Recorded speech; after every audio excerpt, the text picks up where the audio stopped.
कौन है आपका? सो आज के लेक्चर में टॉपिक स्टार्ट करेंगे, that is your recombinant DNA technology. ठीक है, जिसे आप आरडीटी बोलते हो। तो आरडीटी के अंदर जैसे हम डिफरेंट कॉम्बिनेशन बनाते हैं, ठीक है, न्यू कॉम्बिनेशंस बनाते हैं डीएनए के। ठीक है, तो बहुत सारे डिफरेंट टाइप ऑफ टॉपिक्स हैं जो आरडीटी का पार्ट होते हैं, उसको हम डिस्कस करेंगे। ठीक है, तो थोड़ा सा पहले मैं आपको ब्रीफिंग दे देता हूँ कि हमने आरडीटी के अंदर क्या क्या पढ़ना है। सबसे पहले जब हम आरडीटी की बात करें तो सबसे पहले उसमें हम स्टडी करते हैं आपके एंजाइम्स के बारे में। ठीक है, डिफरेंट टाइप ऑफ एंजाइम्स जो हम रिकॉम्बिनेंट डीएनए टेक्नोलॉजी के अंदर यूज करते हैं। ठीक है ना, डिफरेंट टाइप ऑफ एंजाइम्स। ठीक है, जैसे सबसे कॉमन हम मेनली बात करेंगे जो रेस्ट्रिक्शन एंडोन्यूक्लियसेस होते हैं। कौन से एंजाइम्स होते हैं आपके? रेस्ट्रिक्शन एंडोन्यूक्लियसेस। रेस्ट्रिक्शन एंडोन्यूक्लियसेस। ठीक है, अलग अलग एंजाइम हम पढ़ेंगे, चाहे वो रिस्ट्रिक्शन एंडोन्यूक्लियसेस हैं। ठीक है, डिफरेंट टाइप ऑफ पॉलीमरेज भी हम यूज करते हैं। पॉलीमरेजेस हो गए, ठीक है, फिर लाइगेजेस हो गए। ठीक है, ठीक है, और भी जैसे हमारे पास जैसे एल्केलाइन फॉस्फेटेज होता है। Alkaline phosphatase. ठीक है, बहुत सारे हम पढ़ेंगे, जैसे मूंग भी न्यूक्लियस होता है, S1 न्यूक्लियस होता है। तो बहुत सारे एंजाइम्स जो हैं वो हम इसके अंदर पढ़ेंगे। ठीक है, तो डिफरेंट जो एंजाइम्स हैं उनका क्या क्या रोल होता है, एक तो हमने ये डिस्कस करना है। ठीक है, दूसरा पेज का बात है फैक्टर्स की। ठीक है, फैक्टर्स पिछले होते हैं स्टाइल ऑफ इंटरेस्ट। ठीक है, फिर हम किसकी बात करेंगे? फैक्टर्स की, कि डिफरेंट टाइप ऑफ फैक्टर्स जो हम आरडीटी के अंदर यूज करते हैं। ठीक है, जैसे आपने सबसे कॉमन सुना होगा PBr322। ठीक है, it was one of the earliest developed vector. ठीक है, फिर जैसे PBr327 होता है। ठीक है, फिर जैसे आपका एक PUC8 होता है। ठीक है, अलग अलग टाइप के हम वेक्टर्स होते हैं। ठीक है, और जैसे आपके ये तो चलो बैक्टीरियल बेस्ड हो गए, कुछ वायरस बेस्ड वेक्टर होते हैं, जैसे M13 होता है। ठीक है, आपका लैम्डा फेज बेस्ड वेक्टर होता है। वेक्टर्स बेसिकली क्या होते हैं? जो हमारे जीन ऑफ इंटरेस्ट को होस्ट में लेके जाते हैं।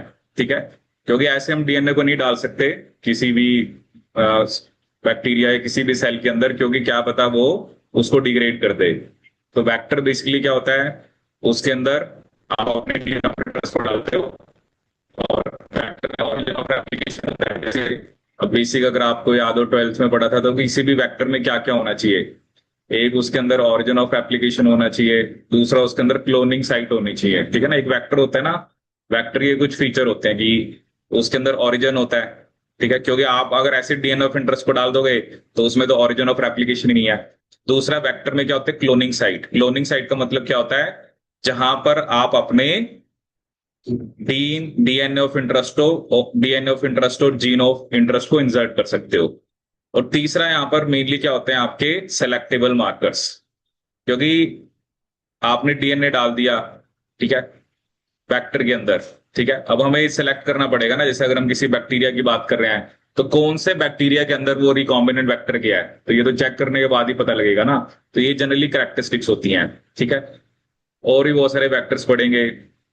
एक जो मेन हमें क्या डिस्कस करना होता है, जो इंसर्ट साइज होते हैं। ठीक है ना, हर एक वेक्टर का अपना इंसर्ट साइज है। तो आपको ये देखना पड़ेगा आपके जीन ऑफ इंटरेस्ट का इंसर्ट साइज कितना है। ठीक है, जैसे इसमें हम कॉस्मिड की बात करेंगे। ठीक है, कॉस्मिड क्या होता है? ठीक है, फाजमिड क्या होता है? ठीक है, और भी वेक्टर्स होते हैं, जैसे बैक क्या होता है? बैक्टीरियल आर्टिफिशियल क्रोमोसोम क्या होता है? फिर आपका ईस्ट आर्टिफिशियल क्रोमोसोम क्या होता है? तो ऐसे हमने डिफरेंट टाइप ऑफ वेक्टर्स जो है उसके बारे में पढ़ना है। ठीक है, जो मेन है इसमें थोड़ा सा ना, आपको जो क्वेश्चन आते हैं, जैसे वो आपको कोई डीएनए देगा, उसमें कट करने के बाद फ्रैगमेंट किस साइज के बनेंगे। ठीक है, या आपके पास जो वेक्टर है, मतलब वेक्टर को हमने इस एंजाइम से कट कराया, और जो आपका जीन ऑफ इंटरेस्ट है उसको इससे कट कराया, तो मतलब कौन सा सुटेबल रहेगा, तो ऐसे हम आगे क्वेश्चंस करेंगे, तो थोड़ा बहुत आपको इसके बारे में क्लैरिटी होनी चाहिए। ठीक है। फिर जैसे हम पढ़ेंगे पीसीआर के बारे में पढ़ेंगे, पॉलीमरेज चेन रिएक्शन। ठीक है। पॉलीमरेज चेन रिएक्शन क्या है? Amplification of DNA. ठीक है। पीसीआर क्या होता है आपका? Polymerase chain reaction. PCR technique किसके लिए होती है? Amplification of DNA. किसने दी थी पीसीआर टेक्निक? हम्म। हो गए पीसीआर।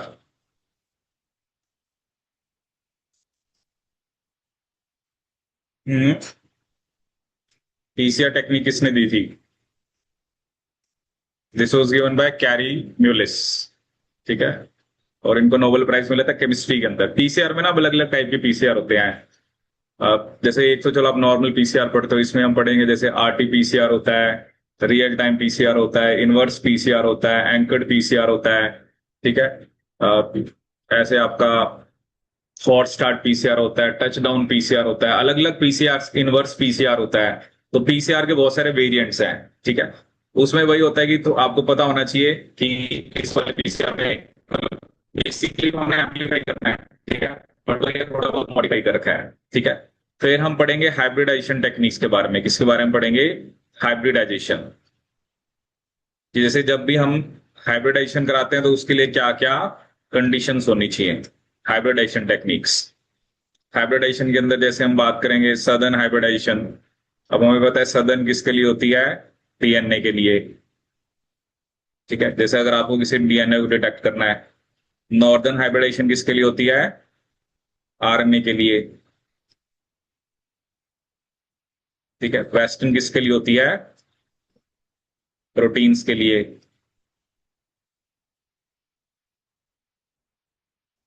वेस्टर्न किसके लिए होती है? प्रोटीन्स के लिए। तो अलग अलग टेक्निक्स होती हैं। कुछ ना कुछ ऐसे होता है ना इसमें हाइब्रिडेशन के टाइम पे कुछ हमें पॉइंट्स ध्यान रखने होते हैं।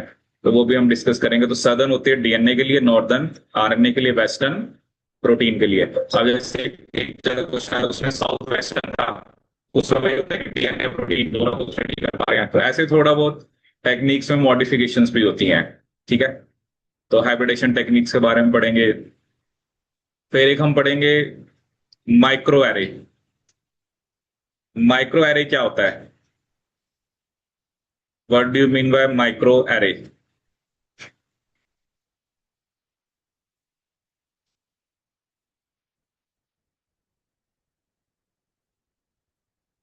क्या होता है माइक्रो एरे? हम्म। सुना है माइक्रो एरे क्या होता है? बताओ भाई।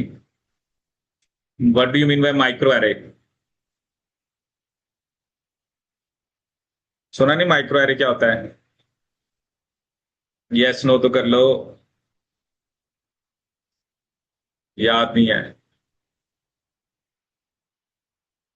तो माइक्रो एरे एक टेक्निक होती है जिससे आपको थाउजेंड्स ऑफ जीन्स की एक्सप्रेशन को सेम टाइम पे स्टडी कर सकते हो। जैसे एक बार नेट के पेपर में क्वेश्चन आया, if you want to study, if you want to study expression of thousands of gene at the same time।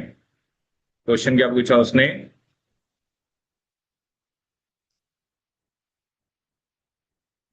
if you want to study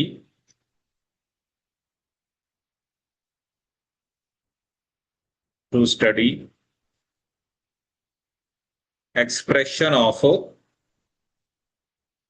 thousands of genes, expression of thousand of genes at the same time। if you want to study expression of thousand of genes at the same time, तो उसके लिए क्या technique होती है आपकी? Micro array. या जिसे हम क्या बोल सकते हैं आपका ट्रांसक्रिप्टोम एनालिसिस। या अपन एक वर्ड क्या यूज करते हैं माइक्रो एरे, या दूसरा वर्ड हम उसके लिए क्या यूज करते हैं आपका? That is your transcriptome analysis. Transcriptome analysis. ठीक है ना। देखो जैसे आपको पता है कि हमारे बॉडी में जो सेल्स हैं, ठीक है, तो डीएनए तो सारे सेल्स में सेम है। ठीक है। बट जीन की एक्सप्रेशन अलग अलग है। ठीक है, जैसे आपने देखना है कि लीवर, किडनी, और मान लो आपने कोई हार्ट का सेल ले लिया, ब्रेन का सेल ले लिया, आप ये देखना चाहते हो कि कौन से बेसिकली आपके अ, कौन से सेल के अंदर कौन सी जीन एक्सप्रेस कर रही हैं। जैसे कुछ जीन्स तो कॉमन होंगी जो सभी के अंदर कर रही होंगी, कुछ जीन्स ऐसे होंगे जो स्पेसिफिक होंगी। ठीक है, जैसे अब आपको पता है कि लीवर के अलग रोल है, किडनी का अलग रोल है। ठीक है, डीएनए सभी सेल्स में सेम होता है, बट लेकिन अगर हम किसी चीज की बात करें, एक्सप्रेशन, ठीक है, जैसे अभी हम आगे डिस्कस करेंगे इस टेक्निक को। जैसे आपको एक एक आपको नॉर्मल सेल है, ठीक है, और एक कैंसर सेल है। अब आपने स्टडी करना है एक नॉर्मल सेल को और एक इसको स्टडी करना है कैंसर सेल को। अब आपने क्या देखना है कि क्या नॉर्मल सेल और कैंसर सेल में क्या डिफरेंस है। जैसे क्या हो सकता है, क्या पता कैंसर सेल के अंदर कोई जीन ओवर एक्सप्रेस कर रही हो। जैसे हमने कैंसर के बारे में पढ़ा था, तो हमने कहा था कि जो ग्रोथ फैक्टर है, ग्रोथ फैक्टर रिसेप्टर्स हैं। ये भी हो सकता है कि जो ट्यूमर सप्रेसर वाली जीन है वो आपकी कैंसर सेल में एक्सप्रेस ना कर रही हो। तो अलग अलग रीजन हो सकते हैं ना, क्योंकि हमने कहा था गेन ऑफ फंक्शन, एक लॉस ऑफ फंक्शन। कई बार कुछ जीन्स ऐसी होती हैं जो ओवर एक्सप्रेस करते हैं या अपना फंक्शन गेन कर लेते हैं, उस वजह से कैंसर होता है। बट जो ट्यूमर सप्रेसर जीन है उनके लॉस की वजह से कैंसर होता है। ठीक है, देखो आपको ना ये हर एक चीज को, मतलब देखो ऐसा नहीं है कि एग्जाम में क्वेश्चन दो पूछता है, ठीक है, ऐसा नेट पॉइंट ऑफ से ऐसे क्वेश्चन नहीं आते हैं। बट ये है कि चलो आपको आइडिया होना चाहिए, ठीक है ना, कि recombinant DNA technology is all about कि कैसे हम बेसिकली आपका सिलेक्शन कर रहे हैं। जैसे हम सिलेक्टेबल मार्कर की बात करेंगे, कैसे हम वेक्टर्स, जैसे वेक्टर्स में क्वेश्चन आता है इंसर्ट साइज के ऊपर। अब क्या होता है ना, आपको देखना पड़ेगा कि जो आपका जीन ऑफ इंटरेस्ट है उसका साइज कितना है, क्योंकि हर एक वेक्टर का एक इंसर्ट साइज है। क्योंकि उससे बड़ा साइज आप उसमें डालते हो तो फिर वो वेक्टर जो होता है वो स्टेबल नहीं रहता। तो देर इज ए रेंज कि इतना मेरे डीएनए का साइज इतना है तो मैं इस वेक्टर में डाल सकता हूँ। ठीक है, तो ये भी हमें याद रखना है। ठीक है, फिर पीसीआर पढ़ेंगे तो उसमें भी मैं आपको बताऊंगा, हाइब्रिडाइजेशन हो गया, माइक्रो एरे हो गया। मतलब you will come across number of techniques, बहुत सारी टेक्निक्स आएंगी। ठीक है, जैसे क्वेश्चन आता है ना, मैं इस चीज को स्टडी करना चाहता हूँ। देखो जितना भी हमने पहले टेक्निक्स पढ़ा है, आरडीटी पढ़ा है, आपको ना समझ होनी चाहिए इन चीजों की ना। मेन क्या होता है कि अगर मैं ये एक्सपेरिमेंट किसके लिए करता हूँ, ठीक है, मेन आपको ये पता होना चाहिए। जैसे अब एक हम इसके अंदर और स्टडी करेंगे अबाउट जो डीएनए प्रोटीन इंटरेक्शन होती हैं। कौन सी इंटरेक्शन होती हैं डीएनए और प्रोटीन की। जैसे मुझे ये पता करना है कि डीएनए जो है उसमें प्रोटीन कहां पर लगा हुआ है। I want to study DNA protein interactions, DNA protein interactions, DNA protein interactions, DNA protein interactions. ठीक है, अब डीएनए प्रोटीन इंटरेक्शन के अंदर जैसे हम एक टेक्निक पढ़ेंगे जिसका नाम होता है डीएनए फुटप्रिंटिंग। मेनली हमें यह पता करना है कि जो प्रोटीन जो आपका डीएनए है, जैसे आपको ऑब्वियसली डीएनए में ये पता करना है कि ट्रांसक्रिप्शन फैक्टर कहां पे लगा हुआ है या कोई और प्रोटीन कहां पे लगा, तो उसके लिए हम क्या टेक्निक करते हैं, डीएनए फुटप्रिंटिंग। ठीक है, एक टेक्निक हम पढ़ेंगे जिसका नाम होता है आपका ईएमएसए, इलेक्ट्रो फोरेटिक मोबिलिटी शिफ्ट एसे, इलेक्ट्रोफोरेटिक मोबिलिटी शिफ्ट एसे, इस टेक्निक की हम बात करेंगे। फिर हम एक टेक्निक पढ़ेंगे जिसका नाम है चिप क्रोमैटिन इम्यूनो प्रेसिपिटेशन एसे, क्रोमैटिन इम्यूनो प्रेसिपिटेशन एसे, क्रोमैटिन इम्यूनो प्रेसिपिटेशन एसे, क्रोमैटिन इम्यूनो प्रेसिपिटेशन एसे। टीएनए फुट प्रिंटिंग हो गया, इसको हम ईएमएस से लिख देते हैं। तो आपका इलेक्ट्रोमैटिक मोबिलिटी शिफ्ट ऐसे, इसे हम क्या लिख देते हैं, ईएमएस से। और उसको हम बोल देते हैं चिप, क्या बोल देते हैं, चिप। तो ये सब टेक्निक्स होती हैं अगर आपने डीएनए प्रोटीन इंटरेक्शन को स्टडी करना है। फिर जैसे एक आता है आपका,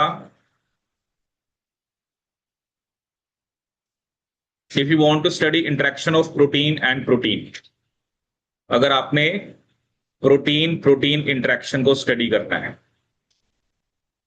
अगर आपका मोटिव क्या है, आप किसको स्टडी करना चाहते हो, प्रोटीन और प्रोटीन की इंटरेक्शन को, ठीक है, तो उसके लिए टेक्निक होती है आपकी, दैट इज योर, एक तो होता है फाज डिस्प्ले, फाज डिस्प्ले,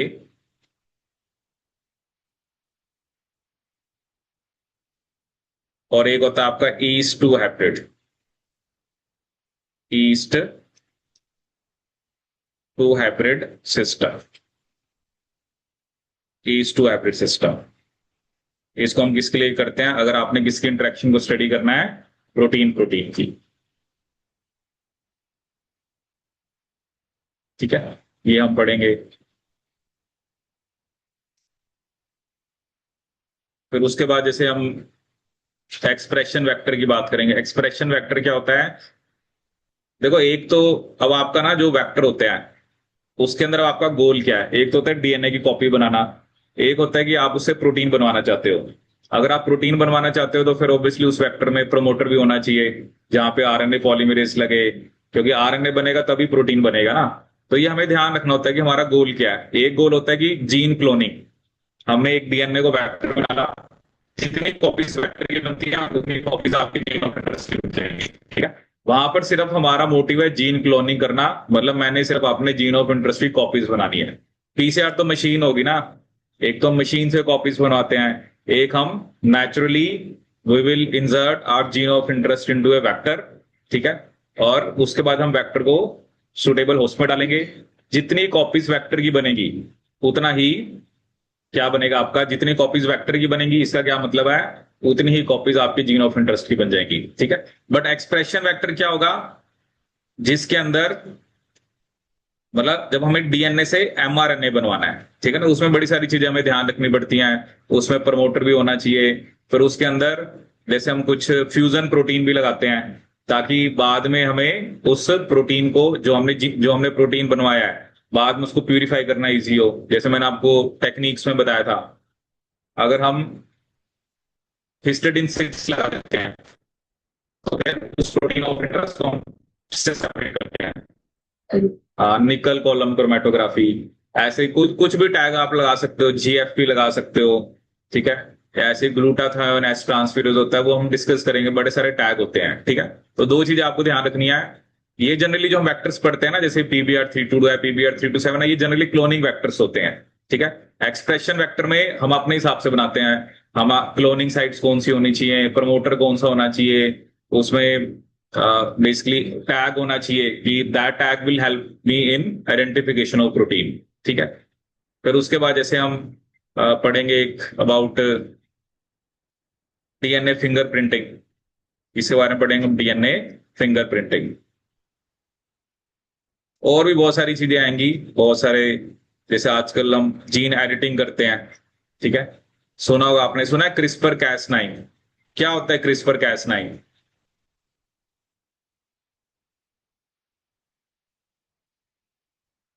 जीन एडिटिंग क्या मतलब होता है इसका,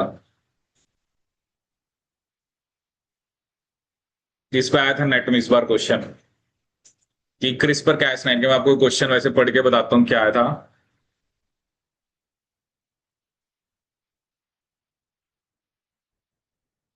क्वेश्चन था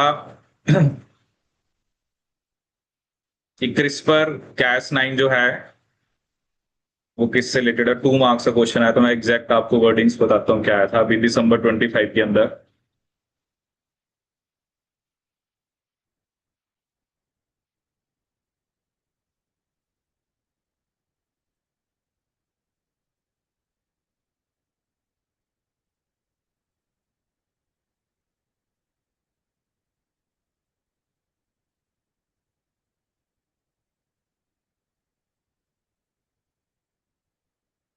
कैसे क्वेश्चन आया, अब मुझे आप इसका आंसर बताना।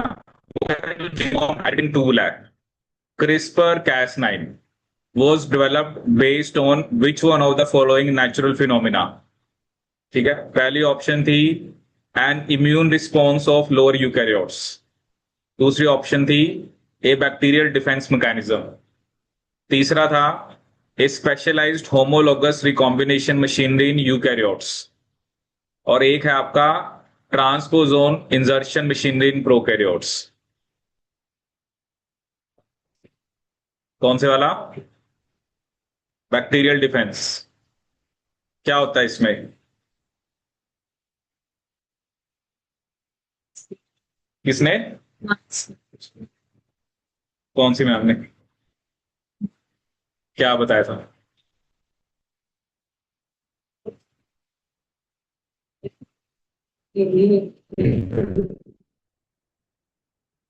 प्लांट को बनाते हैं।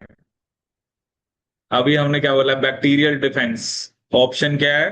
Bacterial defence mechanism. देखो, एक लिखा है immune response of lower eukaryotes, एक bacterial defence mechanism, a specialised homologous recombination machinery in eukaryotes, और transposon insertion machinery in prokaryotes. Plants तो फिर यूकैरियोट्स हो गए ना। देखो, ये बताएगा ना कि प्लांट्स में हम इसके थ्रू एडिटिंग कर सकते हैं। एक्चुअली क्या है ना, क्रिस्पर कैस9 क्या है, इसके बारे में हम पढ़ेंगे थोड़ा सा आगे डिटेल में ना, क्योंकि ये अभी इस बार क्वेश्चन आया था, पहले भी आया था कि अगर आप एक्यूरेट एडिटिंग करना चाहते हो तो इनमें से कौन सा बेस्ट है।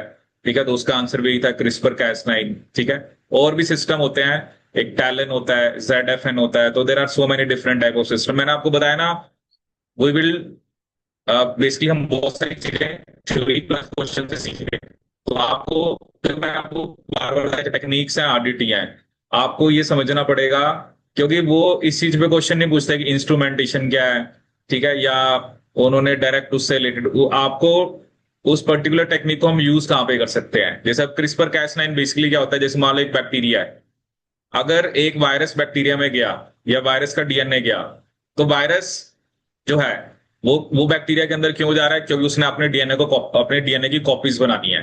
ठीक है ना। अब क्या होता है, अगर वायरस अपने डीएनए की कॉपी बनाता है तो फिर वो तो बैक्टीरिया का लाइस कर देता है, वो तो बैक्टीरिया को जनरली मान लो मार देगा। ठीक है, लेकिन एक हम पढ़ते हैं जो रिस्ट्रिक्शन एंजाइम्स है, रिस्ट्रिक्शन एंजाइम्स का भी क्या काम होता है, वो they will target the viral DNA. वो वायरस जो अपने डीएनए को बैक्टीरिया के अंदर आता है और अपने डीएनए की कॉपी बनाएगा, तो बैक्टीरिया क्या करता है, वायरस के डीएनए को काट देगा। ये क्रिस्पर कैस9 सिस्टम भी यही है, ये बैक्टीरिया के डीएनए को टारगेट, वायरस के डीएनए को टारगेट करेगा। डिफेंस मैकेनिज्म है ना, क्योंकि बैक्टीरिया को कोई ना कोई तो डिफेंस मैकेनिज्म बनाना पड़ेगा ना, क्योंकि वायरस का डीएनए बैक्टीरिया के डीएनए के लिए एक फॉरेन डीएनए है। Obviously viruses are obligate parasite, so they can not replicate their DNA by owns, वो अपने आप से डीएनए को रेप्लिकेट नहीं कर सकते। तो इसलिए ये डिफेंस मैकेनिज्म था बैक्टीरिया का, वायरस के डीएनए को कट करने के लिए।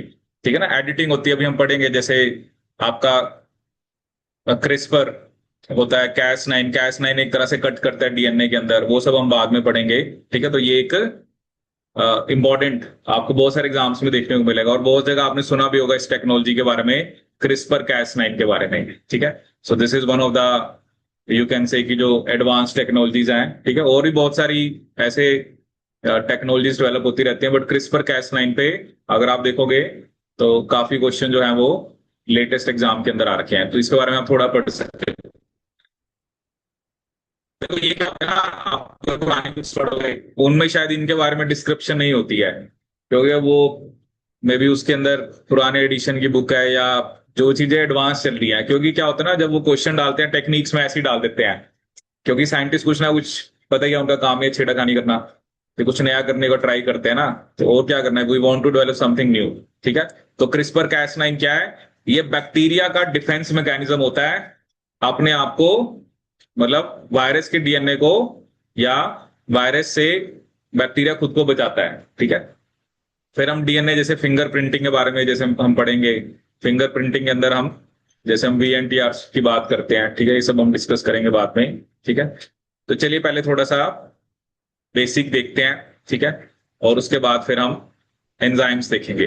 ठीक है, अब देखो क्या रिकॉम्बिनेंट डीएनए टेक्नोलॉजी में मेनली हमने क्या करना है, जैसे एक बेसिक सा डायग्राम है। जैसे आपने एक जीनोम है, उसमें से आपने एक जीन को लिया, ठीक है। और हमें जो जीन है, जैसे वो होता है ना, हम उसमें स्टिकी एंड्स बनाते हैं, वो डिपेंड करता है। एक्चुअली बहुत सारे क्वेश्चन एग्जाम में इस पे बेस्ड आते हैं। जैसे आपका प्लाज्मिड है, ठीक है। अगर प्लाज्मिड और जो आपका जीन ऑफ इंटरेस्ट है, उसको दोनों को हम सेम रेस्ट्रिक्शन एंजाइम से कट कराते हैं, ताकि same type of sticky ends बने और आप अपने जीन ऑफ इंटरेस्ट को वेक्टर के अंदर इंसर्ट कर पाओ, ठीक है। तो this is your transformed bacteria.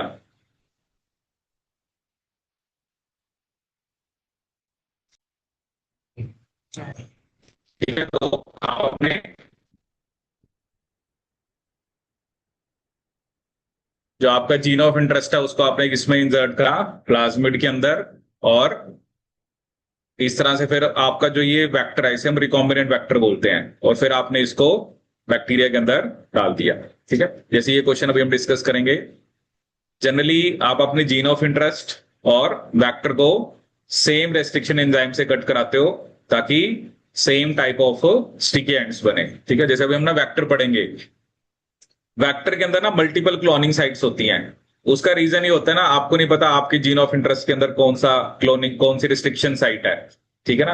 अब ये नहीं है ना कि आपने अगर एक ही रिस्ट्रिक्शन साइट रखी वेक्टर के अंदर, तो वो जीन ऑफ इंटरेस्ट में भी होनी चाहिए।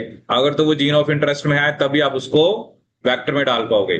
लेकिन अगर वो रिस्ट्रिक्शन साइट आपके जीन ऑफ इंटरेस्ट में नहीं है, तो उस जीन ऑफ इंटरेस्ट को फिर आप उस वेक्टर में नहीं डाल सकते। तो जनरली जो वेक्टर्स होते हैं मल्टीपल क्लोनिंग साइट्स होती हैं, ताकि डिफरेंट टाइप ऑफ डीएनए या जीन ऑफ इंटरेस्ट को आप वेक्टर के अंदर इंसर्ट कर पाओ, ठीक है।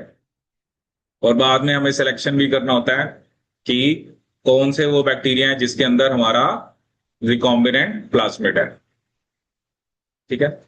जैसे ये देखो, अब एक हमारा मोटिव क्या है कि हमें जैसे ग्रोथ हार्मोन बनवाना है, तो हमने क्या करा, ह्यूमन सेल से जीन लिया ग्रोथ हार्मोन वाला, उसमें स्टिकी एंड करे, फिर हमने उसको वेक्टर में डाला, ठीक है। और जैसे ये प्लाज्मिड हमने बैक्टीरिया से लिया, उसमें भी स्टिकी एंड इंट्रोड्यूस करे, फिर हमने gene for human growth hormone को बैक्टीरियल वेक्टर में डाल दिया, और फिर हमने उस प्लाज्मिड को बैक्टीरिया में डाल दिया। Now the bacterial cell they contain the gene for human growth hormone, ठीक है। मैंने आपको बताया ना, दो मोटिव होते हैं। एक हमारा मोटिव होता है हमें सिर्फ उस जीन की कॉपीज बनानी है। अब जैसे एक होता है कि आपको सिर्फ ह्यूमन ग्रोथ हार्मोन जीन की कॉपीज बनवानी है, एक होता है आपने ह्यूमन ग्रोथ हार्मोन बनवाना है, तो दोनों में फर्क है, ठीक है। जैसे ये नॉर्मली है ना, इसमें आपने वेक्टर के अंदर सिर्फ ह्यूमन ग्रोथ हार्मोन वाली जीन डाली है, तो इसमें मेनली आप मे बी आप क्लोनिंग कराना चाह रहे हो, ठीक है। लेकिन अगर आपको प्रोटीन बनवाना है या ह्यूमन ग्रोथ हार्मोन बनवाना है, तो वो फिर एक्सप्रेशन वेक्टर होता है, जिसके अंदर प्रमोटर सीक्वेंस होगा, जो एक्सप्रेशन टैग्स होंगे, तो उसमें बहुत कुछ एक्स्ट्रा होता है, ठीक है। अब देखो, सबसे पहले हम क्या डिस्कस करेंगे, जो एंजाइम्स हैं। सबसे पहले हम किसके बारे में डिस्कस करेंगे, डिफरेंट टाइप ऑफ एंजाइम्स जो हम रिकॉम्बिनेंट डीएनए टेक्नोलॉजी के अंदर एम्प्लॉय करते हैं, ठीक है। तो ये एग्जाम में आ जाते हैं क्वेश्चन, तो इसलिए अभी हम इसको अच्छे से पढ़ेंगे।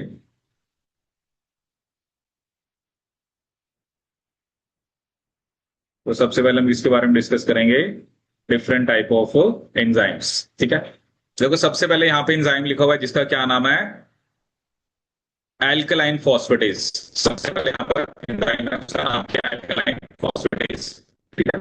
जैसे आप देख सकते हो कि जो एल्कलाइन फॉस्फेटेज है, ठीक है, उसका काम क्या होता है, it removes phosphate from the 5 prime end of double stranded और सिंगल स्टैंडर्ड डीएनए और आरएनए। जैसे क्या होता है ना, आपके जो 5 प्राइम एंड है उस पर फॉस्फेट होता है, चाहे डबल स्टैंडर्ड है, चाहे सिंगल स्टैंडर्ड है, चाहे डीएनए आरएनए है, वहां से फॉस्फेट को रिमूव करना किसका काम होता है, एल्कलाइन फॉस्फेटेज का। किसका काम होता है, एल्कलाइन फॉस्फेटेज का। एल्कलाइन फॉस्फेटेज का क्या काम है, to remove phosphate from the 5 prime end of double stranded और सिंगल स्टैंडर्ड डीएनए और आरएनए, ठीक है। फिर एक होता है डीएनए लाइगेज। लाइगेज का काम क्या होता है, ये शुगर फॉस्फेट बैकबोन को ज्वाइन करता है। जैसे 5 प्राइम पे फॉस्फेट होता है, 3 प्राइम पे OH, इन्हें ATP dependent reaction, the two ends of DNA must be blunt और कॉम्प्लीमेंट्री कोहेसिव। भले या तो वो मेनली बता रहा है कि जो एंड साइड डीएनए के वो कैसे होने चाहिए, आपके ब्लंट होने चाहिए। कैसे होने चाहिए? ब्लंट। ठीक है। फिर वो बात कर रहा है डीएनए पॉलीमरेज वन की। ठीक है। अब देखो डीएनए पोल वन, पॉलीमरेज वन हमने पढ़ा था ये बैक्टीरिया से मिलता है। ठीक है। और पोल वन के पास एक खास बात क्या थी, इसके पास 5' to 3' एक्सोन्यूक्लियस एक्टिविटी भी होती है। ठीक है।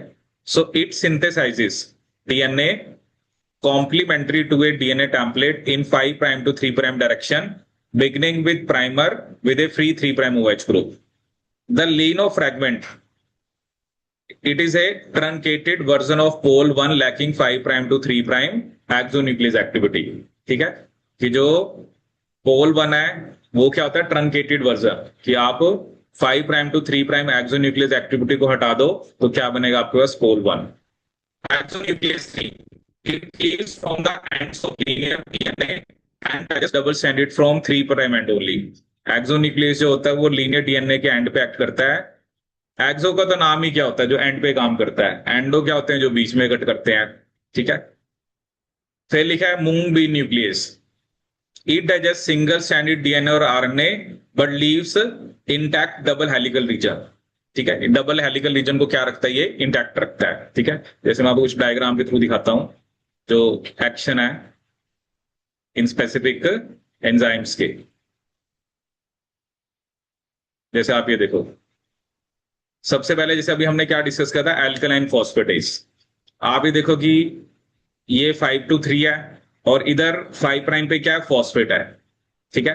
एल्कलाइन फॉस्फेटेज क्या करता है? इस फॉस्फेट को हटा देगा। ठीक है। ताकि 5' पे भी क्या आ गया? आपका OH ग्रुप आ गया। 5' पे भी क्या आ गया? आपका OH ग्रुप। ठीक है। एक्चुअली क्या होता है ना, इसका मेन गोल क्या होता है? सेल्फ लाइगेशन को रोकना। जैसे कई बार आप डीएनए में कट करते हो तो क्या होता है ना, जैसे OH और फॉस्फेट दोबारा आपस में बॉन्ड बना सकते हैं, क्योंकि आपको पता है कि दो न्यूक्लियोटाइड्स के बीच में कौन सा बॉन्ड होता है? 3' 5' phosphodiester linkage. 3' 5' phosphodiester linkage. Two nucleotides are linked together by 3' 5' phosphodiester linkage.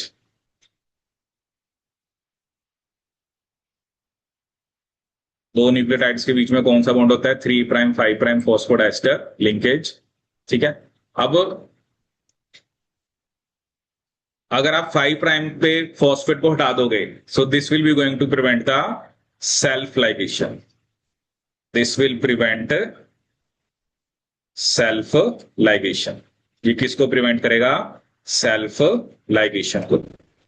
This will be going to prevent self ligation. आया समझ में ये? ठीक है। अब जैसे हम लाइगेस का देखते हैं, अब देखो उसने हमें यहां पर क्या बताया, अब ये एप्लीकेशन भी बता रहा है कि एल्कलाइन फॉस्फेटेज ट्रीटमेंट का एप्लीकेशन क्या। आप देखो क्या करा आपने? कट तो करा बीच के अंदर डीएनए को, बट क्या होगा? पी ने OH के साथ बॉन्ड बना लिया, OH ने पी के साथ, तो फिर ये सेल्फ लाइगेट हो गया। लेकिन अगर मैं एल्कलाइन फॉस्फेटेज से यहां से भी फॉस्फेट को हटा दूं और यहां से भी फॉस्फेट को हटा दूं तो फिर सेल्फ लाइगेशन नहीं होगी। देखो आपने कट क्यों किया था? क्योंकि आपने अपने फॉरेन डीएनए को बीच में डालना है। लेकिन फॉरेन डीएनए मान लो डलने से पहले वो सेल्फ लाइगेट ही कर गया तो फिर क्या फायदा हुआ? तो एल्कलाइन फॉस्फेटेज का मेन काम क्या है? ताकि वेक्टर की रीसर्कुलराइजेशन ना हो जाए। लेकिन अगर आपने फॉस्फेट को हटा दिया, अब रीसर्कुलरेशन होगी नहीं, अब आपने फॉरेन डीएनए को डाल देना है। ठीक है।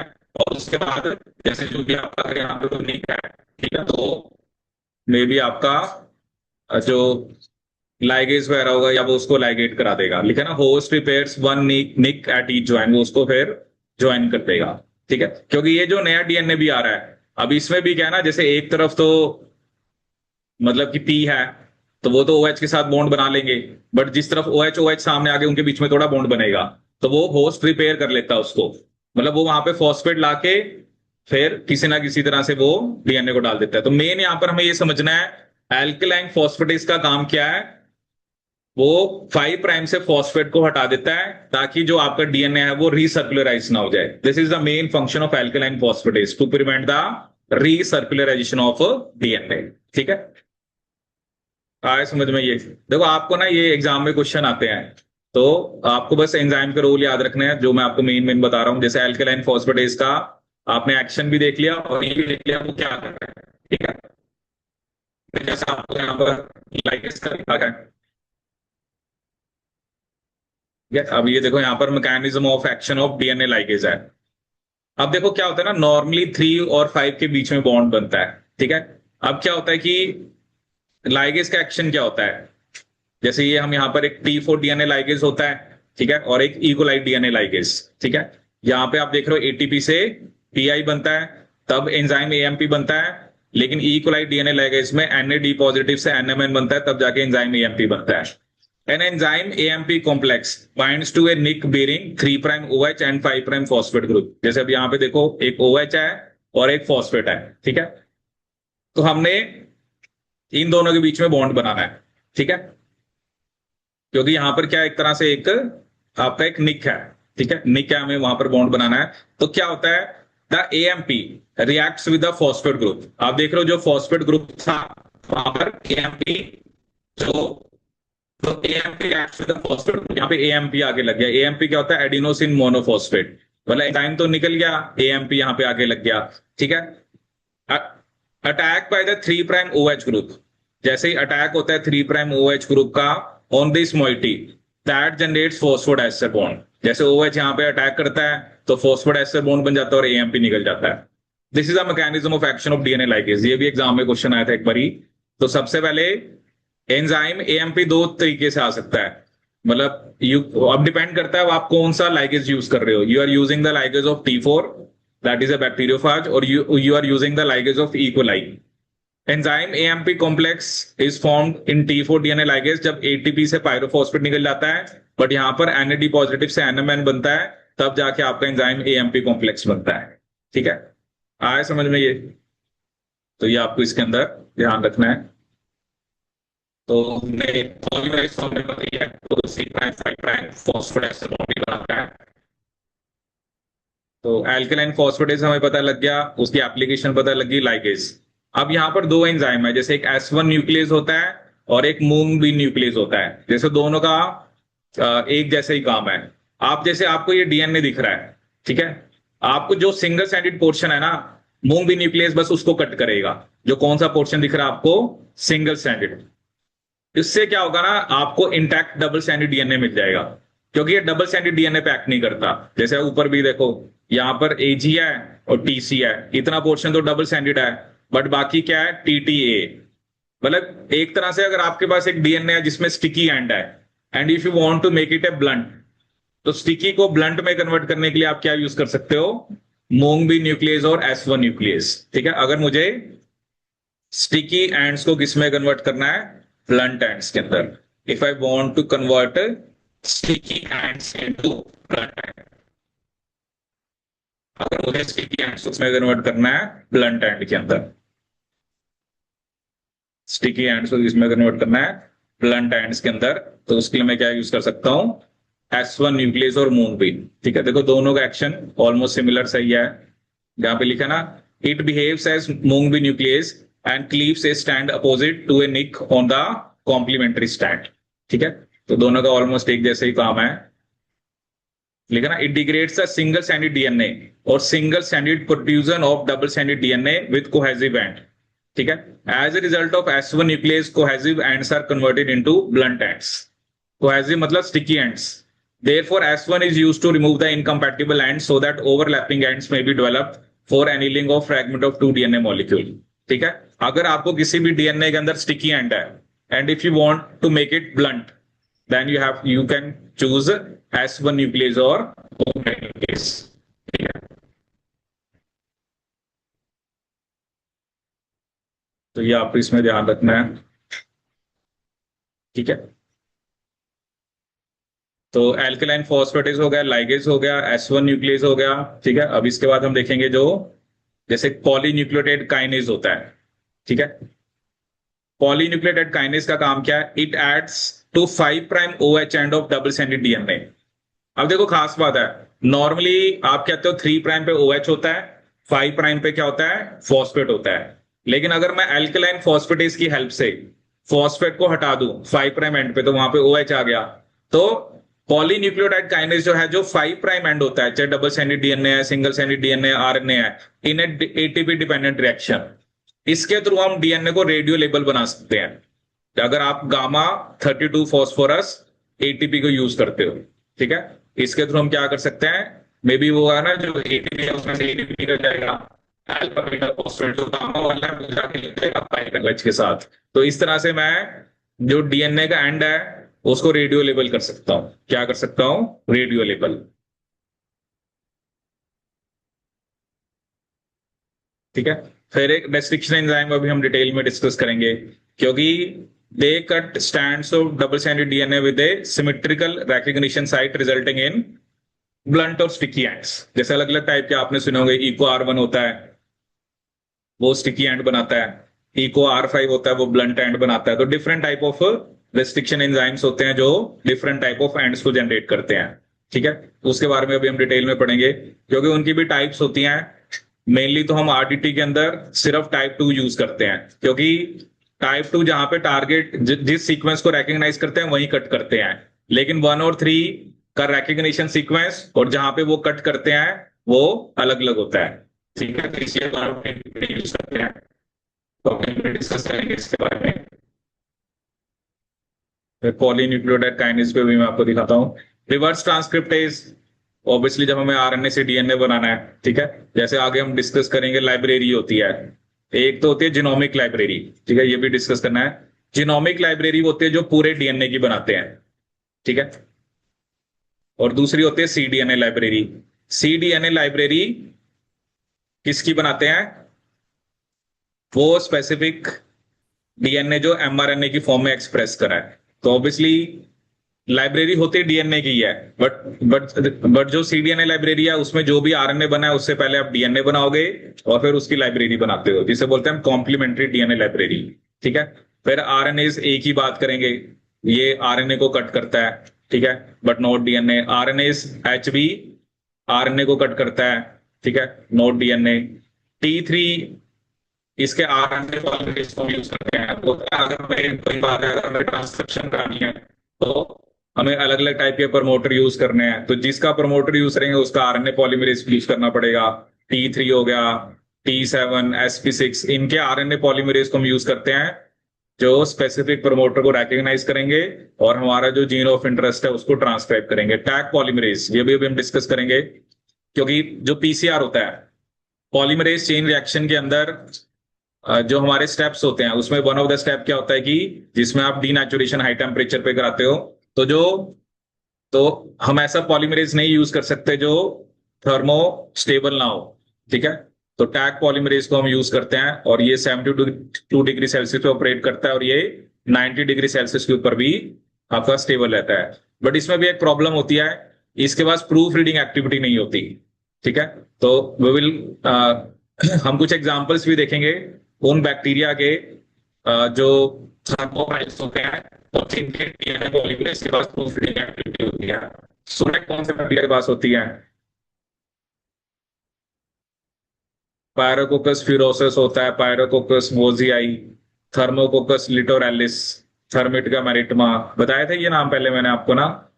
ठीक है, तो पीसीआर में वही ना, पहले तो हम टैग पॉलीमरेज, बट इसके पास प्रूफ रीडिंग एक्टिविटी नहीं होती। इसका मतलब ये जो डीएनए बना रहा है तो उसमें चांसेस है कि कुछ ना कुछ ये मिस्टेक्स या कुछ ना कुछ उसके अंदर आपकी म्यूटेशन इंट्रोड्यूस कर देगा। ठीक है, फिर एक टर्मिनल ट्रांसफेरेज होता है, इसका काम क्या होता है, सेवरल न्यूक्लियोटाइड्स को ऐड करता है 3 prime end of linear, single standard, double standard DNA और आरएनए मॉलिक्यूल। टर्मिनल, जैसे इसको OH ग्रुप मिला तो वहां पर ये मल्टीपल न्यूक्लियोटाइड्स को ऐड कर सकता है। ठीक है, तो this is your terminal transferase. तो ये हमने डिफरेंट एंजाइम्स की बात करी। ठीक है, स्मूथ न्यूक्लियस का क्वेश्चन आ जाता है, अभी हम रिस्ट्रिक्शन एंजाइम्स डिस्कस करेंगे। तो एल्कलाइन फॉस्फेटेज हो गया, लाइगेज हो गया, मूंग भी न्यूक्लियस हो गया। अभी मैं आपको बताता T4 पॉलीन्यूक्लियोटाइड काइनेज। ठीक है, ये क्या करता है, catalyze transfer of gamma phosphate of ATP to 5 prime terminus of dephosphorylated DNA और आरएनए एज बिलो। जैसे आप देख रहे हो ना कि 5 प्राइम पे यहाँ पे OH है, तो मे बी एल्केलाइन फॉस्फेटेज ने यहां से फॉस्फेट को रिमूव करा है। तो अगर मुझे यहां पर फॉस्फेट को ऐड करना है तो उसके लिए मैं क्या यूज करूंगा, पॉलीन्यूक्लियोटाइड काइनेज। सो वैसे कह रहा है कि ये जो एंजाइम है ये फॉस्फोरिलेशन और फॉस्फेटेज दोनों एक्टिविटी दिखाता है, ठीक है। तो दोनों टाइप की रिएक्शन को आप अकॉर्डिंगली यूज कर सकते हो अगर आपका मोटिव फॉस्फेट को रिमूव करना है, ठीक है। वैसे हमने एल्कलाइन फॉस्फेटेज का रोल बताया है फॉस्फेट को रिमूव करना, और काइनेज का रोल क्या होता है, फॉस्फेट को ऐड करना, ठीक है।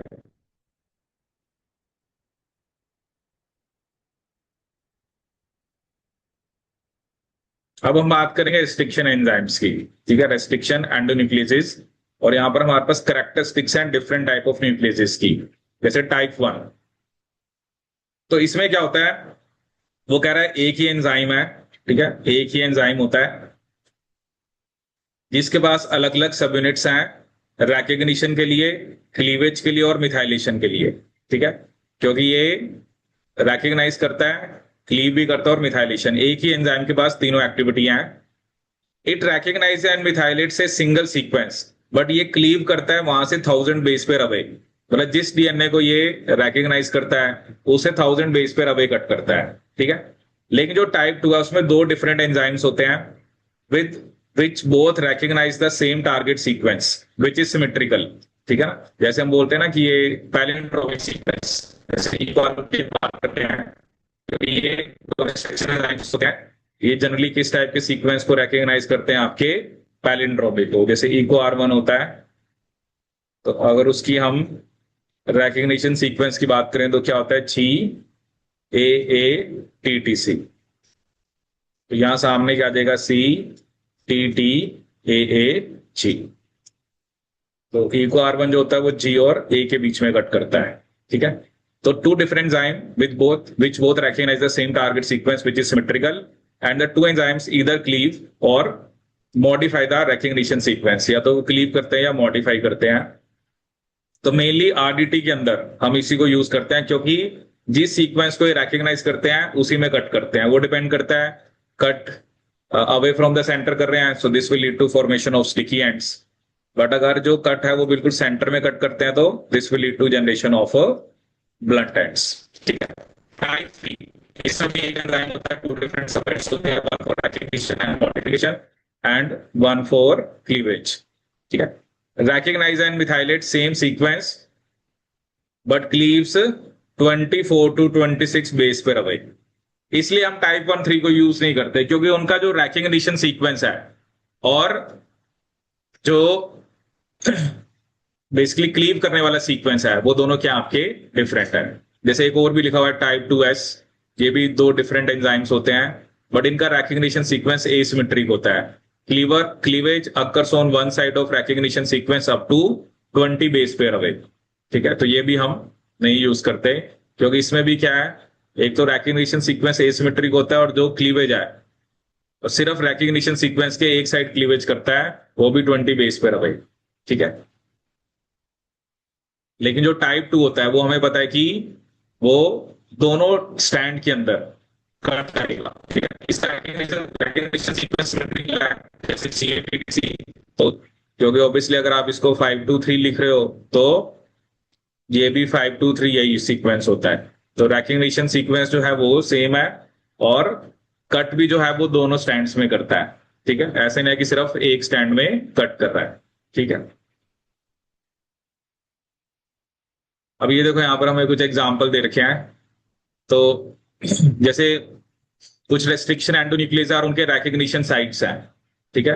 अब अलग अलग टाइप के कटर्स आते हैं, जैसे कुछ होते हैं 4 बेस पेयर कटर, मतलब उनका रैकग्निशन सीक्वेंस 4 बेस पेयर का होता है, MBO1 DPN1 SAU3A1, तो MSB1 HPA2 ALU1 HA3 TA L1, अलग अलग टाइप के हैं। देखो अब सबका रैकग्निशन सीक्वेंस तो आप नहीं याद कर सकते।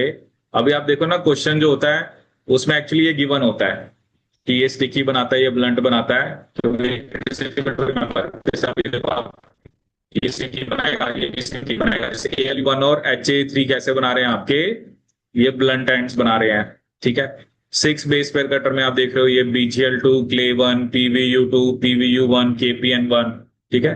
तो जितने भी ये रेस्ट्रिक्शन एंजाइम्स के नेम होते हैं, इसमें पहला नाम जीनस से आता है, दूसरा जो दो वर्ड होते हैं वो स्पीशीज से आते हैं। जैसे इको R1 में ई एस्चेरिसे से आया है, CO कोलाई से आया है, फिर उसमें RY13 एक्सटेन होती है, और जो रोमन में नंबर होता है 1 2 3 4 5, इसका मतलब ऑर्डर, मतलब किस ऑर्डर में उसको निकाला गया। जैसे इको R1 होता है उसको पहले निकाला गया, इको R5 को मे बी 5th नंबर पे निकाला गया, ठीक है। जैसे आप देख सकते हो कि जो PBU2 है वो किस टाइप के एंड्स बना रहा है, ब्लंट, क्योंकि वो बिल्कुल कहाँ पे कट कर रहा है, सेंटर में। 8 बेस पेयर कटर्स भी होते हैं, ठीक है। तो अलग अलग जो रेस्ट्रिक्शन एंडोन्यूक्लियस है उनके रेकग्निशन सीक्वेंस अलग अलग होते हैं, और उनका जो टारगेट है, ठीक है। If they are cutting the center, that will lead to generation of blunt ends. But if they are cutting away from the center, then that will lead to generation of sticky ends. That will lead to generation of sticky ends. ठीक है। जैसे चलो एक basic सा question कराते हैं आपको इसमें।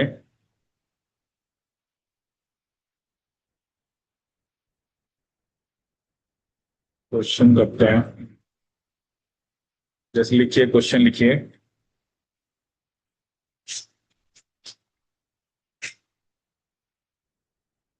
Assuming random distribution of nucleotides, question क्या है, assuming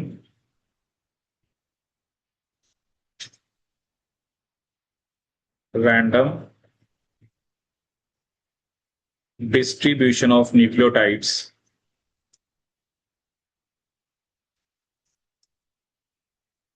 of nucleotides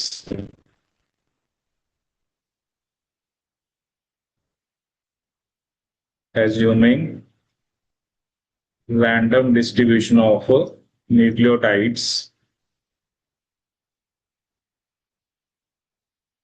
comma, the average number of fragments, the average number of fragments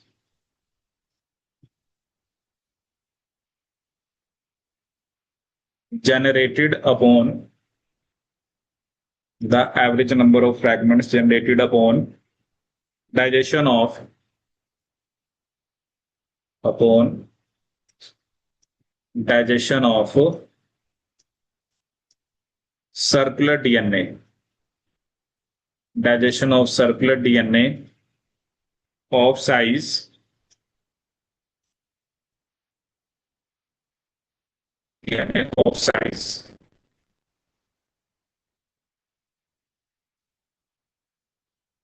4.3 into 10 की पावर 5 बेस पेयर, 10 की power 5 base pair with ALU1, with ALU1,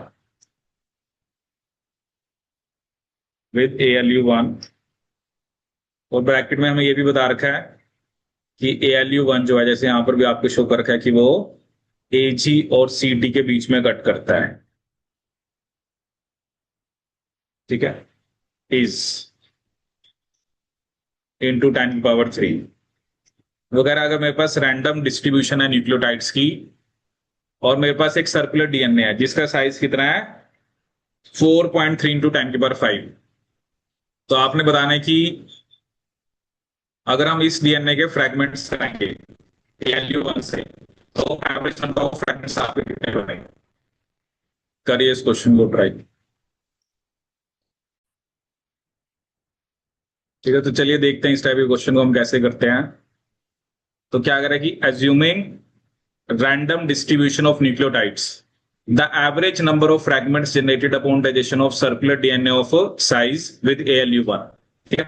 तो जब भी ऐसा question आता है ना, तो आप देख रहे हो कि ALU1 जो है वो कौन से सीक्वेंस को रेकग्नाइज करता है, जो 4 बेस पेयर वाला है। तो इसमें आपको क्या निकालना पड़ता है कि क्या प्रोबेबिलिटी या फ्रीक्वेंसी है, प्रोबेबिलिटी या फ्रीक्वेंसी बोल सकते हो, कि 4 बेस पेयर वाला सीक्वेंस आपको DNA के अंदर मिले, उसके क्या चांसेस हैं। जैसे अब क्या सीक्वेंस है, ए जी सी टी। अब ए होने के चांसेस कितने हैं, 1/4। जी होने के भी 1/4। सी मिलने के भी 1/4। टी मिलने के भी 1/4। और ये एक दूसरे ऊपर कोई डिपेंडेंसी नहीं है, तो जहां पर भी इवेंट्स इंडिपेंडेंट होते हैं we can go for multiplication. मतलब 256 बेस पेयर के अंदर आपको एक बारी जीएटीसी, सॉरी यहां पर एजीसीटी मिल सकता है। ठीक है, तो सिंपली आपने क्या करना है, जो 4.3 इंटू 10⁵ को आपने डिवाइड कर देना है इससे, 256 से। ठीक है, तो आपको साइज से लिखा है, उसको हम इससे डिवाइड कर देना है 256 से। किससे डिवाइड कर देना है, 256 से। तो क्योंकि मुझे आंसर इंटू 10⁵ में चाहिए, तो इसको मैं क्या लिख सकता हूँ, 430/256 इंटू 10⁵। तो ये आंसर कितना आएगा आपका, 1.67 आ रहा है। मतलब वही 1.6 to 1.7 के बीच में आपका आंसर आ जाएगा कि नहीं। क्यों खुश क्यों जा रहा है, डिवाइड नहीं किया, यही किया है। डिवाइड नहीं किया था। डिवाइड कौन करेगा। हम्म। कंफ्यूज था पहले, जब से क्लास में यही आया आया। हम्म। क्या चलाई जा रहा है आप इसके ऊपर।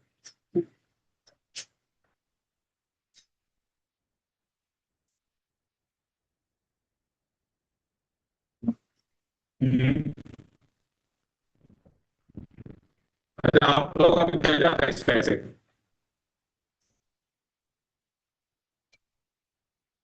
चलो कोई नहीं, मैंने कर दिया रब। क्या सोच रहे थे। नहीं नहीं, मैं इनसे पूछ रहा था, क्या कह रहे थे। यहाँ पे कहते हैं कि पहले मैं कंफ्यूज था ना, तो लास्ट में यही वाला तरीका किया मैंने, बट में डिवाइड करना भूल गया। बोला क्या मतलब कर रहा था उसने। मतलब इसका क्या मतलब है ना, कि एक फ्रेगमेंट जो बनेगा वो एवरेज 256 का साइज का होगा। अब इतना साइज है तो उसको 256 से डिवाइड कर दो। ठीक है, अब हम यहाँ पर ना कुछ नेम्स यूज करते हैं। जैसे एक होता है आइसो आइसोशाइजोमर्स, नियोशाइजोमर्स और आइसोकोडोमर्स। ठीक है, आइसोशाइजोमर्स जो टर्म हम यूज करते हैं उन पेयर ऑफ रेस्ट्रिक्शन एंडोन्यूक्लियस के लिए, जैसे यहां पर एक नाम क्या SPH1 और एक क्या नाम है BBU1। ठीक है, दोनों का recognition सीक्वेंस भी सेम है और दोनों का भी सेम जगह पे करते हैं। तो पेयर ऑफ रेस्ट्रिक्शन एंडोन्यूक्लियस जिनका recognition सीक्वेंस सेम है और क्लीवेज साइट भी सेम है। recognition sequence and cleavage site is same. recognition sequence and cleavage site is same. So pair of restriction endonucleases जिनका recognition sequence और cleavage site same है। ठीक है, नियोशाइजोमर क्या होते हैं, जिनका recognition sequence तो सेम होता है। यहां पे क्या है ना, CCC GGG। SMA1 और XMA1 दोनों का recognition सीक्वेंस सेम है, बट दोनों कट कहां पर कर रहे हैं, अलग अलग जगह पे कर रहे हैं। एक बिल्कुल सेंटर में कट कर रहा है जो कैसे एंड्स बना रहा है, ब्लंट, और ये स्टिकी। तो recognition सीक्वेंस तो सेम है बट क्लीवेज साइट डिफरेंट है। दोनों पेयर ऑफ रेस्ट्रिक्शन एंजाइम्स को क्या बोलते हैं, नियोशाइजोमर्स। recognition sequence same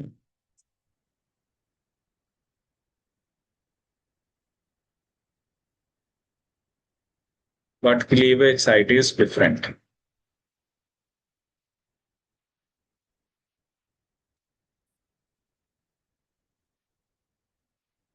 but cleavage site is different.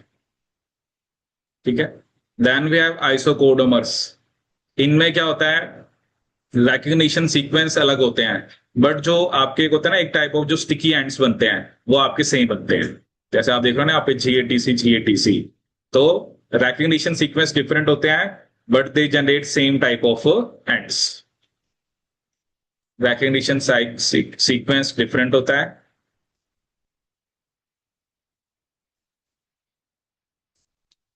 But generate same type of ends. recognition sequence कैसा होता है आपका, different but generate same type of ends.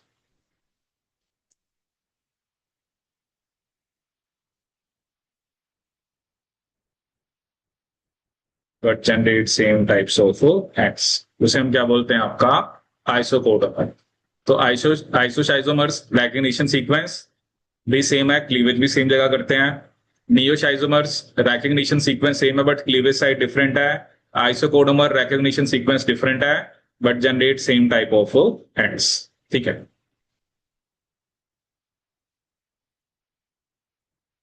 अब देखो इसके अंदर मैंने आपको जैसे एक दो पॉइंट्स हम वो डिस्कस करते हैं. देखो एक तो आप ये देखो इस डायग्राम को दिखाने के पीछे क्या मोटिव है. देखो आप क्या देख रहे हो, एक्चुअली एक हमने कहा था ना, जैसे आप सेम रेस्ट्रिक्शन एंजाइम से वेक्टर को कट कराते हो, सेम रेस्ट्रिक्शन एंजाइम से आप किसको कट कराते हो, आपने जीन ऑफ इंटरेस्ट को. जैसे यहां पर देखो, यहां पर जो इंसर्ट है उसको उसको आपने दो रेस्ट्रिक्शन एंजाइम से कट कराया. ठीक है. जैसे यहां पर XHO1, यहां पे PST1. ठीक है. और यहां पर भी क्या है, XHO1 PST1. ठीक है. तो आपका इंसर्ट इसमें जाके लग जाएगा. ठीक है. मतलब ऐसा नहीं होता कि आपको एक ही एंजाइम यूज करना है.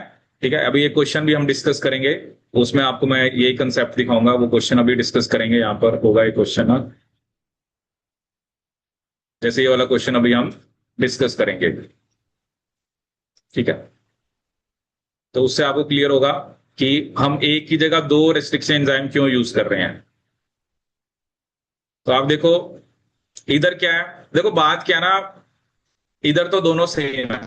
इधर XHO1 PST1 PST1. अब इधर क्या है, एक तरफ तो PST1 है बट दूसरी तरफ XHO1 और SAL1 है.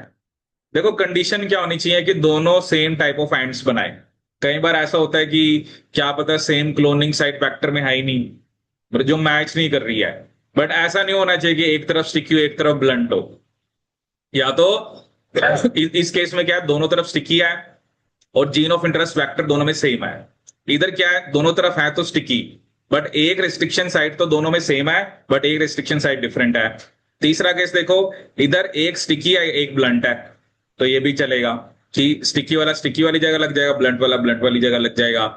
इसमें क्या है, एक आप ये भी कर सकते हो, जैसे वेक्टर में ब्लंट एंड है तो पहले आप जो स्टिकी एंड्स हैं जीन ऑफ इंटरेस्ट के अंदर उसको ब्लंट बनाओ और ब्लंट बनाने के बाद उसको वेक्टर के साथ लगाओ.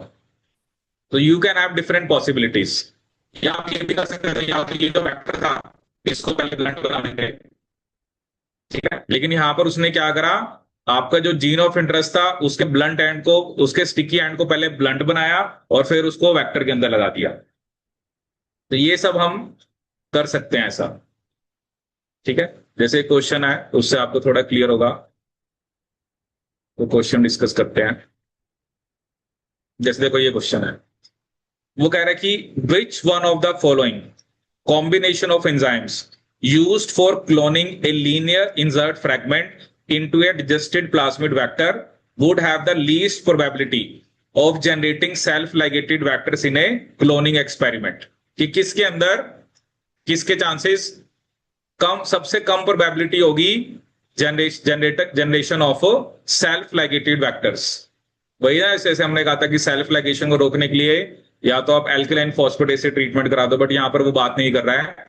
Following complete digestion of whole vector molecules and no further enzymatic treatment of vector. आपने वेक्टर को आगे ट्रीट नहीं कराना.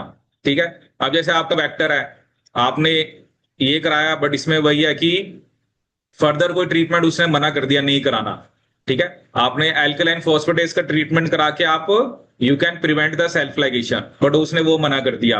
अब इसमें तो सेल्फ लाइगेशन हो जाएगी क्योंकि क्योंकि आपका जो वेक्टर है उसको आपने पहले उसके एंड्स कैसे बनाए, ब्लंट बोर्ड, सेल्फ लाइगेट हो सकता है. ठीक है. इधर भी क्या हो सकती है, आपकी सेल्फ लाइगेशन हो सकती है. ठीक है. देखो एक चीज आपको ये भी ध्यान रखनी होती है ना कि वैसे तो ठीक है, इंसर्ट में भी सेम एंजाइम से कट करा है वेक्टर से भी, तो लग तो सकता है. इधर भी एक तरफ क्या दिखा रखा है, एक जो आपका एक तो उसने वही ट्रिपल सी से ट्रीटमेंट करा रखा है. यहां पे इंसर्ट के अंदर उसने दो जगह पे कट करा रखा है. ठीक है. ऐसे ही यहां पर इंसर्ट को भी आपने दो जगह पे कट कराया, वेक्टर को भी. ठीक है. इधर इंसर्ट को एक जगह कट कराया, वेक्टर को भी एक जगह पे. तो इसका आंसर इसलिए क्या बनता है, अगर आपने सेल्फ लाइगेशन रोकनी है विदाउट एनी फर्दर ट्रीटमेंट, आप ना दो डिफरेंट एंड्स बनाओ, जैसे इधर हिंड 3XHO1 और इसमें भी दो। अगर आप दो डिफरेंट स्टिकी एंड्स बना लोगे तो that will fulfil the purpose कि वो सेल्फ लाइगेट नहीं करेगा। तो इसका आंसर क्या बनेगा आपका सी। जैसा भी मैंने आपको बड़े सारे केसेस दिखाए ना, तो instead of using one restriction enzyme use two restriction enzymes, generate two different type of sticky ends. इस क्वेश्चन के हिसाब से तो दो टाइप के स्टिकी एंड्स बनाओ। अगर आप दो टाइप के स्टिकी एंड्स बनाओगे तो that will be going to prevent the self ligation. ये आपको याद रखना है। आया समझ में ये? ठीक है, तो अगर मैं टू डिफरेंट एंड्स जनरेट कर लूंगा, सो this will prevent self ligation of the vector. उसने स्पेसिफिक नहीं किया, कोई और ट्रीटमेंट नहीं देना। अब मुझे पता है एल्काइल फॉस्फेटेस का ट्रीटमेंट दे के मैं सेल्फ लाइगेशन को रोक सकता हूं, बट उसने वो तो मना ही कर दिया। तो टू डिफरेंट जो एंड्स हैं वो आप बनाओ, and that will be going to prevent the self ligation of vector. ठीक है, एक जैसे क्वेश्चन और मैं आपको दिखाता हूं।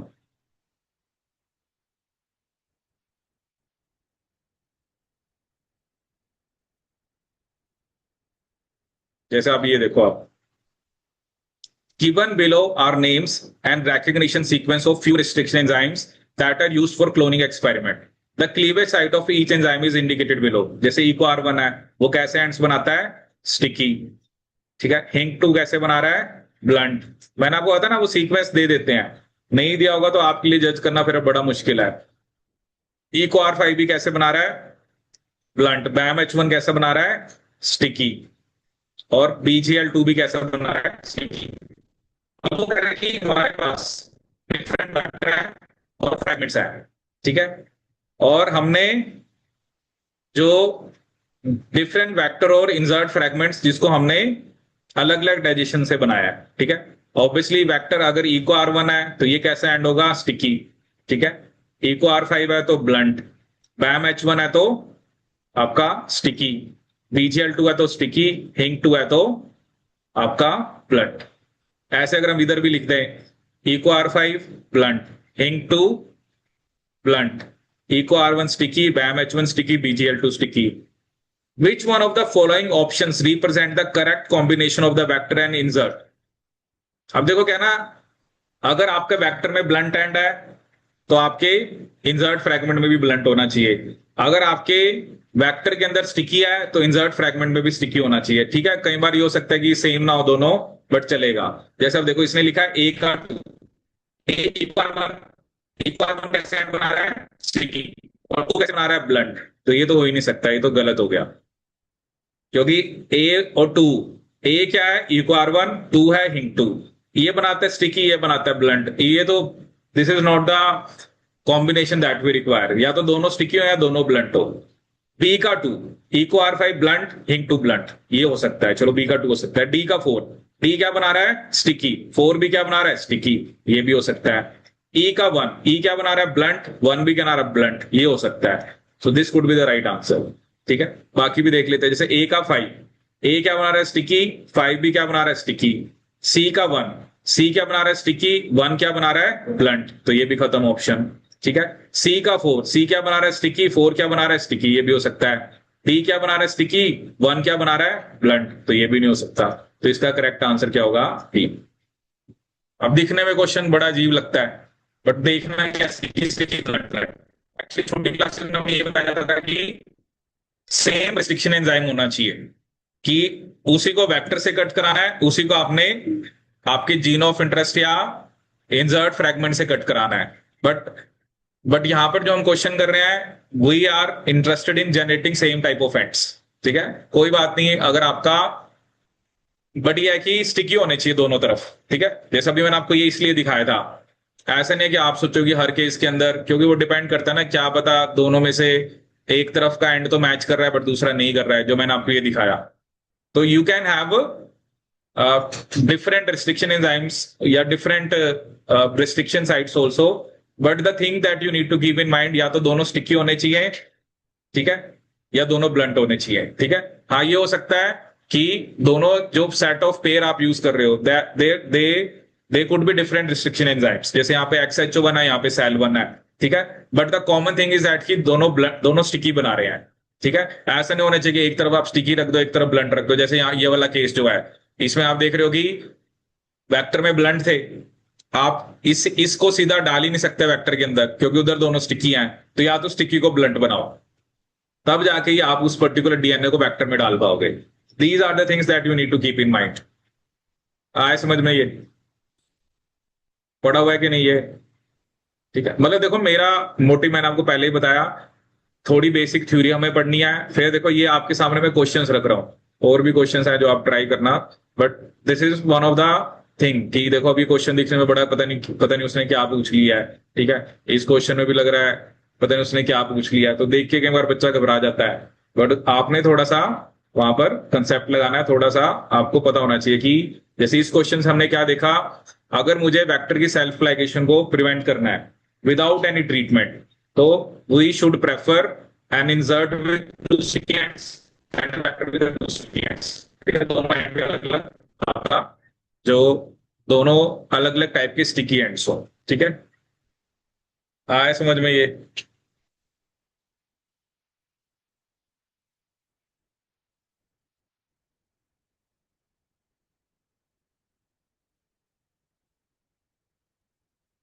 चलिए देखते हैं इसके अंदर।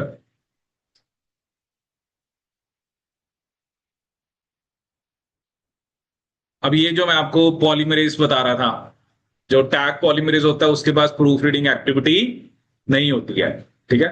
लेकिन जैसे आप ये देख रहे हो थर्मिटका मैरिटमा, डी फैंड क्या लिखा, पायरोकोकस, थर्मोकोकस लिटोरैलिस, पायरोकोकस फ्यूरोसस, पायरोकोकस वोजियाई, ये बहुत थर्मोस्टेबल डीएनए पॉलीमरेज हैं जिनके पास प्रूफ रीडिंग एक्टिविटी क्या होती है, प्रेजेंट होती है, ठीक है। प्रूफ रीडिंग एक्टिविटी क्या होती है, प्रेजेंट।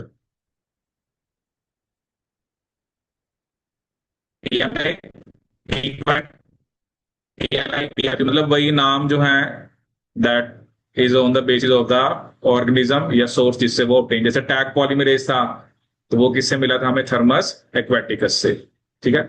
बट थर्मस एक्वेटिकस के डीएनए पॉलीमरेज के पास प्रूफ रीडिंग एक्टिविटी नहीं होती है। अब हम यहाँ पर दो तीन टर्म्स हैं उसके बारे में डिस्कस करेंगे, ठीक है। जैसे एक यहाँ पर डायग्राम क्या दिखा रखा है, calf thymus terminal deoxynucleotidyl transferase to add complementary homopolymer tail, ठीक है। जैसे क्या होता है ना, आपके पास मान लो ये डीएनए है, ठीक है, एक इधर है एक इधर है, दोनों को पहले किससे ट्रीट करा रखा है, लैम्डा एक्सोन्यूक्लियस से, ठीक है।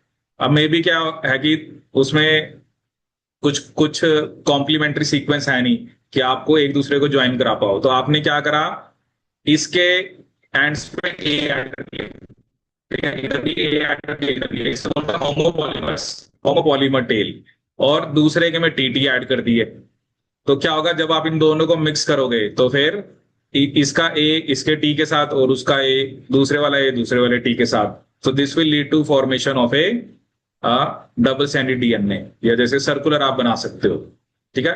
तो टर्मिनल डी ऑक्सी न्यूक्लियोटिडाइल ट्रांसफेरेज को मैं कहां पर यूज करता हूं, होमोपॉलीमर टेल, इसको हम क्या बोलते हैं, होमोपॉलीमर टेलिंग। देखो वही बात हो रही है ना, अगर आपको एक दो डीएनए को आपस में जोड़ना है तो there should be some complementary sequences, if complementary sequence उसके अंदर एब्सेंट है तो you can add homopolymer tail, जैसे यहां पर भी ऐड कर दी यहां पर भी ऐड कर दी, और उसको मिक्स और आपने एनील कराया और उसके बाद ये ज्वाइन हो गए, ठीक है, डन। अब एक कंसेप्ट होता है आपका लिंकर मॉलिक्यूल्स का, तीसरा कंसेप्ट होता है लिंकर मॉलिक्यूल्स। जैसे वो क्या दिखा रहा है, मान लो आपके जैसे एक फॉरेन डीएनए है, ठीक है, मान लो इसमें आप स्टिकी एंड्स नहीं बना पा रहे, ठीक है। A decameric linker molecule containing eco R1 target site is joined by T4 ligase to both end of flush ended foreign DNA. जैसे मेरा ये फॉरेन डीएनए है, फ्लश या ब्लंट एंडेड है, ठीक है। आपने क्या करा, दोनों एंड्स पे लिंकर ऐड कर दिए, ठीक है। वो डिपेंड करता है एक एक ऐड करने हैं, दो जो भी ऐड करने हैं, आपने दोनों जगह पे लिंकर्स ऐड कर दिए, और लिंकर्स के अंदर कौन सी रिस्ट्रिक्शन साइट है, इको R1, ठीक है। So cohesive ends are then generated by eco-R1. Now this DNA can be then be incorporated into vector that has been treated with the same restriction endonuclease. आपके DNA में क्या था, ends पे, मतलब कोई and पे सीक्वेंस ही नहीं है कि आप स्टिकी एंड्स जनरेट कर पाओ। तो आपने क्या करा, आपने फॉरेन डीएनए के एंड्स पे लिंकर मॉलिक्यूल लगा दिए। लिंकर मॉलिक्यूल हमने आर्टिफिशियल बनाए हैं और उन लिंकर मॉलिक्यूल के अंदर रेस्ट्रिक्शन साइट है इको R1 के लिए, वो जो भी आपको चाहिए, ठीक है। जैसे यहां पर किसके लिए रिस्ट्रिक्शन साइट है, इको R1 के लिए, और इको R1 के लिए रेस्ट्रिक्शन साइट है।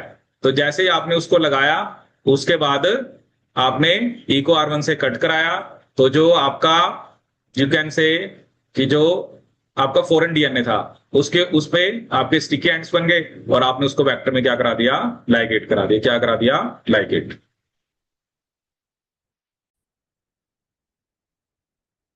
ठीक है, तो ये हमने किसका कंसेप्ट पढ़ा, लिंकर का। तो लिंकर हमने अटैच करे उस डीएनए में जिसमें आप स्टिकी एंड्स नहीं बना पा रहे थे। तो लिंकर में हमने अकॉर्डिंग टू जो भी हमारी रिक्वायरमेंट है वो रिस्ट्रिक्शन साइट वाला सीक्वेंस डाल दिया, और बाद में हमने जो हमारा फॉरेन डीएनए था उसमें हमने स्टिकी एंड्स जनरेट कर लिए। ठीक है, तो एक हमने होमोपॉलीमर टेलिंग की बात करी, एक हमने किसकी बात करी, लिंकर की। अब ऐसे एक होते हैं अडेप्टर। एक्चुअली जैसे यहां पर आप देख रहे हो, ये एक अडेप्टर मॉलिक्यूल है। अडेप्टर हुआ है जिसमें पहले से स्टिकी एंड है। use of BAM H1 adapter molecule.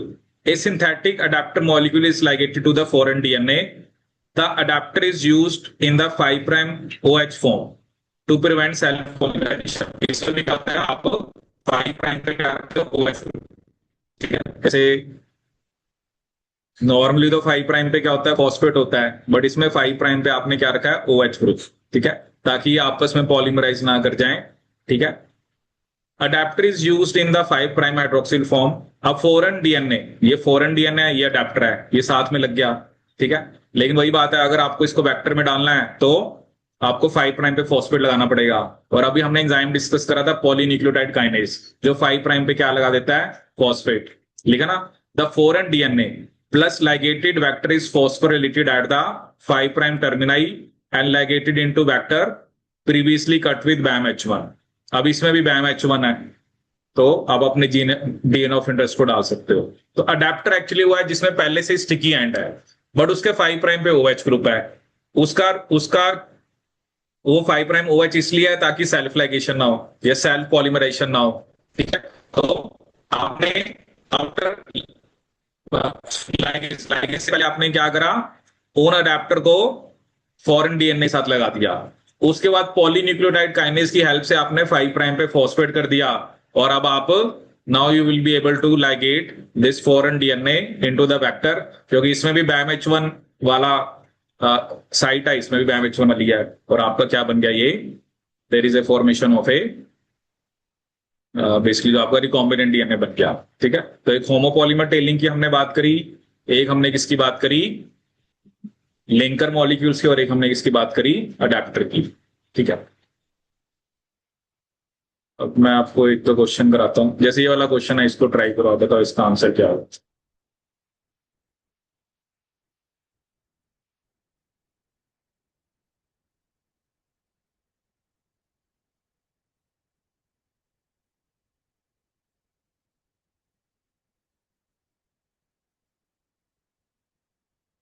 एक ये वाला क्वेश्चन करो,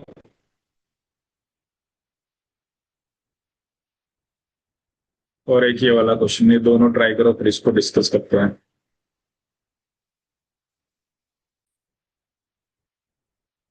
तो अब इस क्वेश्चन में क्या आगे बना है, in a cloning experiment a DNA molecule isolated as a PST1 fragment was inserted into the PST1 site of a cloning vector that is 3 kb in length। ठीक है, तो डीएनए मॉलिक्यूल जो है जिसको हमने PST1 फ्रैगमेंट है और उसको हमने एक वेक्टर में डाला है, उसकी लेंथ भी 3 kb है। ठीक है, digestion of the confirmed clones with PST1 resulted in appearance of a single band corresponding to 3 kb in agarose gel। ठीक है, तो इस इंफॉर्मेशन के बेस पे आपको क्लोन फ्रैगमेंट का साइज बताना है। ठीक है, देखो क्या है ना, वेक्टर का साइज कितना है, 3 kb। ठीक है, वो कह रहा है जब पहले तो आपने फ्रेगमेंट लगा दिया, बट जब आपने उसको कंफाउंड क्लोन्स की डाइजेशन कराया तो तब भी 3 KB का बैंड आ रहा है। इसका मतलब क्या है कि जो आपका क्लोन फ्रेगमेंट है उसका साइज भी कितना है, 3 है। क्लोन फ्रेगमेंट का साइज भी कितना है, 3 KB, तभी तो एक ही बैंड आ रहा है ना। तो उसमें वेक्टर का भी वही है, क्लोन फ्रेगमेंट का भी वही है। इसका आंसर क्या होगा आपका, 3 KB। ठीक है। अगर दो अलग साइज के बैंड आते तो आप कहते कि क्योंकि वेक्टर तो 3 KB का ही है, फिर जो अगर दो बैंड आते, जैसे एक 4 KB का आता या किसी और 6 KB का आता, तो इसका मतलब that should be the size of your clone fragment. ठीक है।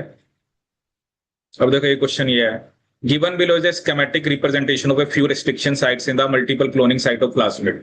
ठीक है। ये अलग अलग आपको साइट दिख रही हैं। ठीक है। और सभी के हमें वैक्यूनेशन सीक्वेंस और उनके डाइजेशन पैटर्न दिखा रखे हैं। जैसे हिंट 3 क्या बना रहा है, sticky, SMA1 blunt, XHO1 sticky, PST1 भी स्टिकी।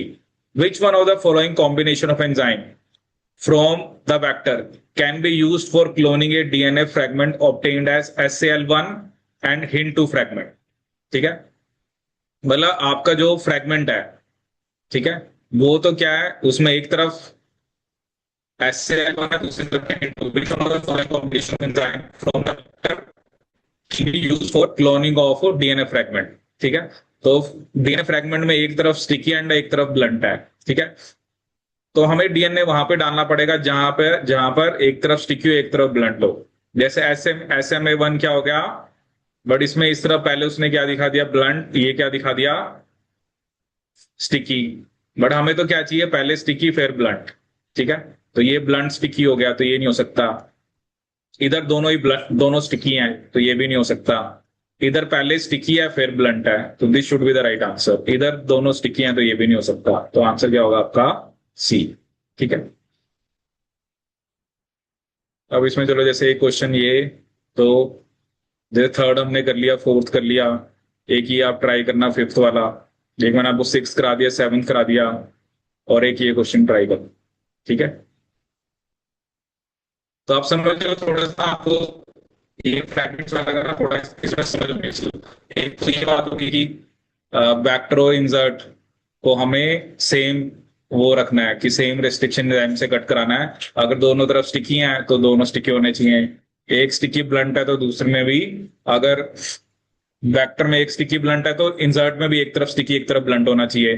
फिर आपने ये भी देखा कि वेक्टर में दोनों तरफ ब्लंट है, आपके जीन ऑफ इंटरेस्ट में स्टिकी है, तो पहले उसको ब्लंट बनाओ। तो इस तरह से हमें डिफरेंट पॉसिबिलिटी। बाकी ये होता है, एक आधा क्वेश्चन इस पे आ जाता है कि आपने उसमें फ्रेगमेंट डाला फिर ये कट कराया।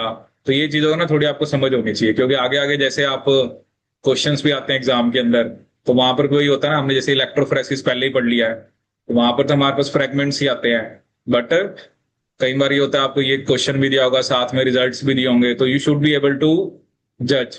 आप उस चीज को मतलब जज कर पाओ कि क्वेश्चन के साथ आप जो फ्रेगमेंट्स आ रहे हैं उनको लिंक कर पाओ। ठीक है।